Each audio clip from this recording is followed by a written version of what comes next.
today that are going to share with us some of the disturbing stories and statistics of this matter. Today we have with us Dr. Steinberg, who specializes in Hispanic cultures, Tricia, who specializes in child abuse, and Lisa, who has devoted her life to studying femicide. Yes, thank you. I'm so glad that all of you were here today that you could join with us. Thanks for having us. Thank you. It's an honor. This particular story was brought to my attention by a dedicated viewer that happened in El Salvador. Worried neighbors called the police to say they had heard fighting happening in the house next to them. Once the police arrived on the scene, they saw they were too late to help. The wife was found with a gunshot in her head and gun found in her hand. Later, we found out it was placed in her hand after the shots were fired. So I wanted to know, how common is this, since domestic violence is rarely talked about today? So today we have an expert in Hispanic violence, and she is focused on domestic violence in this culture. Please everyone welcome Dr. Steinberg to the stage. Thank you for having me. I would like to start out by quoting a UN survey by the Women UN, saying that domestic violence has a higher than average prevalence in Latin America. Women are assaulted every 15 seconds. Colombia attacks, which use acid thrown in the face, severely disfiguring women, happen way more this year than they had last year. And more than half of all countries, 25 to be exact, that have this higher than prevalent rate are from the Latin America community. Why do we see this prevalence, Dr. Steinberg? I would say machismo. The culture in Latin America focuses on something called machismo, where this very gendered view of male dominance is seen as acceptable. I feel that this is particularly the reason because of TV. And how is that different than the U.S.? I would say the difference between the U.S., though slight, because we do have a high rate of domestic violence, is different only in that our machismo is not as high or prevalent in our communities as it is for Latin America. Thank you, Dr. Steinberg, for sharing today. Thank you. Wait, go. Sadly, this also happens with children, and today we have with us someone who's going to share with us their story about child sex abuse. Hello everyone, my name is Hannah. I'm from Jamaica, and I am the investigator I'm actually a news reporter in Jamaica. I work under the Minister of the Youth and Culture, and while I was talking to her, I actually came to the conclusion that Jamaica has become a culture of child abuse. In the most recent occurrence that has happened, a 15-year-old reported that her mother held her down while a male friend of the family raped her. And also, a 2-year-old was taken to the doctor by her mother, and she had very, very, very severe vaginal tearing. And she was later diagnosed with gonorrhea. And her mother said that she was pecked by a duck, the reason why she had this severe vagina. Any other stories? I actually can. The mother of a 4-year-old was awakened in the middle of the night just to find that her husband was molesting her 4-year-old daughter. That's insane. Things like this happen every day in Jamaica. That's why me and the minister that I work under are taking a stand, and we're actually doing a public health campaign that will hopefully reduce the number of sexual offenses that happen to the children in Jamaica. Sounds like great work. That's awesome. Thank you. With our expert Trish, who's going to tell us more about child sex abuse. Well, according to the official of the Children's Registry, over 7,000 children were sexually abused in the last 4 years in Jamaica, which is an extreme number. And due to this abuse, 18% of the children that are born to women who are under the age of 18 years old. Organizations that are available to help prevent sexual abuse from occurring, and I think that you work with some of them pretty closely, so why don't you tell us about that? The main function of this branch of law enforcement is to create an atmosphere that makes it comfortable for victims and individuals to report child abuse and sexual offenses. And that's the Center of Investigation of Sexual Offenses and Child Abuse that you're talking about? Okay. So some of the law enforcement has increased the penalty for sexual abuse over the years, but it's punishable by $6,000 fine of U.S. dollars and 6 months in prison. But Jamaica still struggles with family violence, especially sexual abuse. While Jamaica still struggles with the issue of family violence, so do other parts of the world, like America, but America has more resources available for victims. So that's one way that America is different from Jamaica. How is Jamaica similar to the U.S. in prevalence? You know, it is pretty similar. There are a lot of the same kind of cases that you see, but it's definitely underreported in America. But in America, there are more resources that Jamaica just doesn't have yet. So that's one thing moving forward that they should definitely look out for. So if Jamaica could get more resources, maybe they could help the situation out better. Definitely. Wouldn't you say so? Also, to add to that,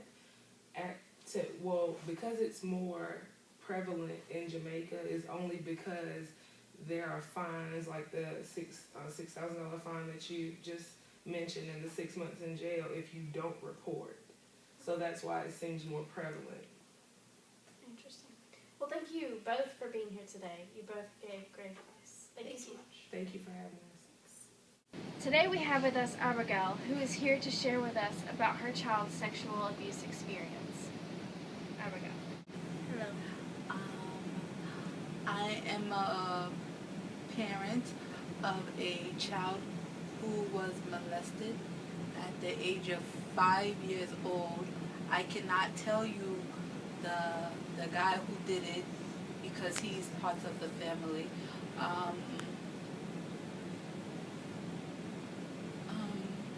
It's very heartbreaking. What exactly happened? My child told me that he stuck his penis inside my little boy. Wow. If you don't mind me asking, where were you at this particular time when this was happening? I was at work. I had 3 jobs to provide for my children. It was very rough. Living in Johannesburg is very rough. Very, very rough. So when you say very rough, what exactly do you mean by that? Violence on streets every day. Every day you see violence. Every day.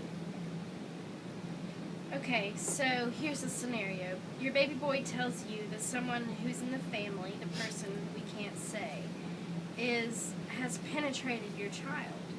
What were your thoughts? Like, what did you do at that time? I was stuck because I myself went through this. The same problem, I went through this. So I can only imagine how my child feels. I tried to protect him, give him good life, work, and this happened. I tried so hard to stop this from happening.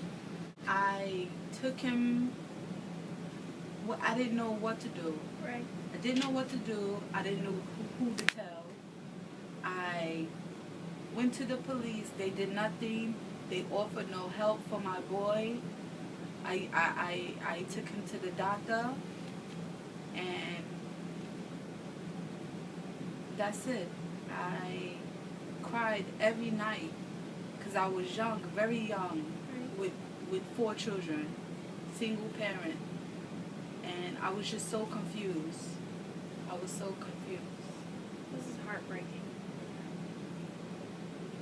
Law enforcement did nothing, right? Correct. Okay, so fast forward for us. Why is your son in prison? When this happened, I didn't want my child to deal with it. Right. So I sent him away to get his mind clear. He came back. I just want to let everybody know I love my child, and I sent him away. Of course. I sent him away so he can have a better life. Of course. At 17, he came back, and somehow, some way, the story spread all over the town, and people was teasing him. I could tell he was sad. People was teasing him that knew about the story, calling him gay, calling him faggot, and things of that sort. Right. So he told me that his A guy was teasing him so much, so badly, and his friend gave him a gun, and one day he murdered the boy. Jeez. Wow. So that's where your son's at now. There have been 2 life sentences. Well, thank you for your compelling story. Thank you, I appreciate thank you. it. Thank you for your time. Thank you. Today we have with us Tashari, who participated in some honor killings, and since that's foreign to us in the U.S., she's going to help us understand what an honor killing is and explain that with us. My name is Tushari, and I have been accused by my government of participating in the honor killings of my daughter and her fiancé. We have not been charged, but it does not matter. I would do it again in a heartbeat. But why? What are your logic behind these honor killings? In my country, we believe that God is watching and that we must abide by these rules in order to remain safe and loved by Him. Sometimes these children get out of control and they do things that take away our honor. So in order to redeem ourselves, we must purge them from this world. How could you kill your own child? It is for their own good. They are in a better place and they are loved. How many people agree with this in your country? Oh, everybody. We live in a city just outside of Dubai in India. And we all got together to kill my daughter and her fiancé. What? Well, we believe we were doing the right thing. They were from the same community. That is practically incest. So we had to kill them. We killed my daughter and set her on fire. And then we dismembered her fiancé. Jesus. Jesus. Well, that's certainly one way to handle things. Okay. And today we have with us Lisa, who is here to help us understand these honor killings better. Hello. And we have with us Lisa, who is here to help us understand more about honor killings. Lisa, Hello. thank you for coming today. Thank you for having me. First and foremost, I want to applaud you for coming here and sharing your story. It's very brave, and I just enjoy your honesty. I also want to inform the audience that honor killing is not all females victims. There are also male victims, but predominantly female victims. Is this illegal in your culture? It's illegal now, but they don't prosecute if they know it's honor killing. Okay, and how does this correlate with the U.S.? How does it compare? Muslim culture is now having a strong influence in American culture. It's important to note that there has been an increase in incidents here in the United States. We must all be careful now how they word honor killing. They now word it femicide and domestic violence. So please, America, do not be fooled. Thank you for your time, and thank you for your expertise. Thank you. Thank you. Thank you, ma'am. Thank you. Today we have Mita, and she is going to tell us about gendercide and how it's impacted her life. Mita. Hi. Well, the trouble started when I found out that I was expecting twins. My husband's family is very wealthy, and right away they wanted a sex determination test done. In India, these are illegal, but they can be done if people bribe the doctors. And my husband's family is very wealthy. I refused to do the gender testing, and so they locked me in a room for 3 days where they didn't give me any food or water, and they wouldn't let me out until I said that I would do the sex determination test. I kept refusing, but then finally they let me out. Because, where I come from, 20 to 45% of baby girls are killed right after sex determination tests. And if they're not killed then, they're killed soon after birth. And I wanted to keep my baby girls. I didn't want to kill them or have an abortion. So my mother-in-law then said in front of me that for $2,000 US, or about 1 lakh rupees, we can get one baby killed inside the womb, and then I can have the other one and then kill it shortly after. And most women in my position feel like it's the lesser of the evil to go ahead and terminate the pregnancy. That way you don't have to see the child, and that way you're still honoring your family. But I didn't think that this was the honorable thing to do. So after I firmly stated my opinion that I didn't want the sex determination test, my mother-in-law tricked me into eating a cake which had eggs in it, and she knows that I'm severely allergic.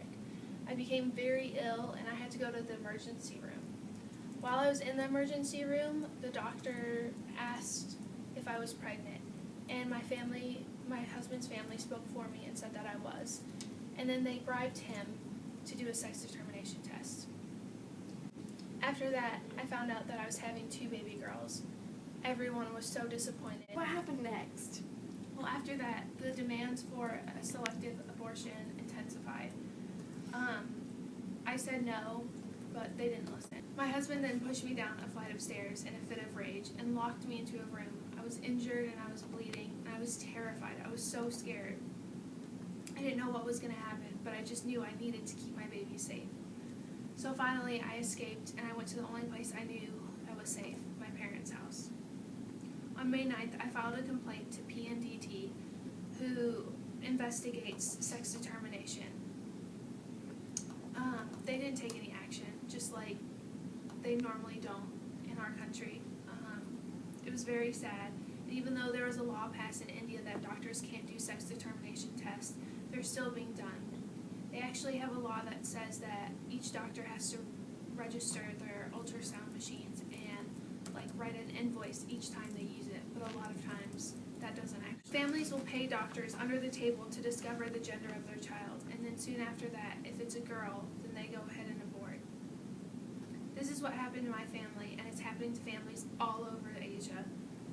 It needs to be stopped now, and action needs to be taken, and that's why I'm sharing my painful story with you. Thank you for sharing today. Thank you for having me. Thanks, Mika. Ready? I'm so sad to hear all these tragic stories from all the victims and experts, but I'm glad that we have all been made aware of this topic and how it affects all cultures around the world. These issues need to be brought to light in order to educate the public and to help put a stop to this. Please give an appreciative round of applause for all of our brave victims and well-educated experts that helped educate us today.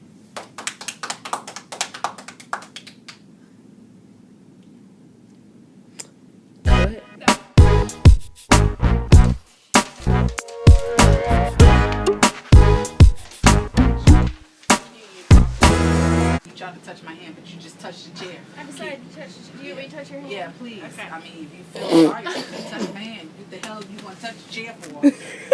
Child. What? I'm drunk. Her 2 children in Jamaica. That sounds like That didn't make no damn sense, but okay. her child's sex experience. She killed my daughter and her fiance. You can't. Fuck. I was here like my arms and got. Yeah, that's I like your guess. Yeah. And she looked like, what the fuck? She said, bitch.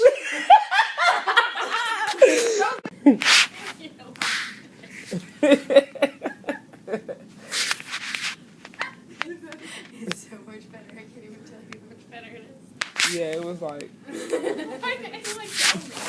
I'm actually filming the entire time with it. No. I don't want to talk about it. You guys are jerks. So what happened next? Well, after that, the demands for a selective abortion intensified. I said no, but they didn't listen. My husband threw me down a flight of stairs and then locked me into a room. I was bleeding. This isn't funny. All these Jewish people. You said, before you said out of rage. Yes. Okay. Out of rage, my husband pushed me down. He pushed me downstairs.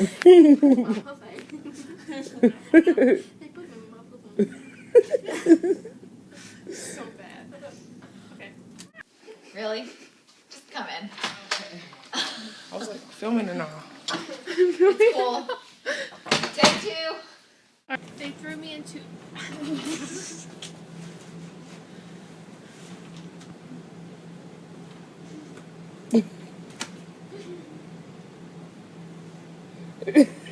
Oh, God. I'm pathetic. We have lastly with us. Wait. You can't. They threw me into it. They threw me into a room and then locked it. Those bastards. Bastards.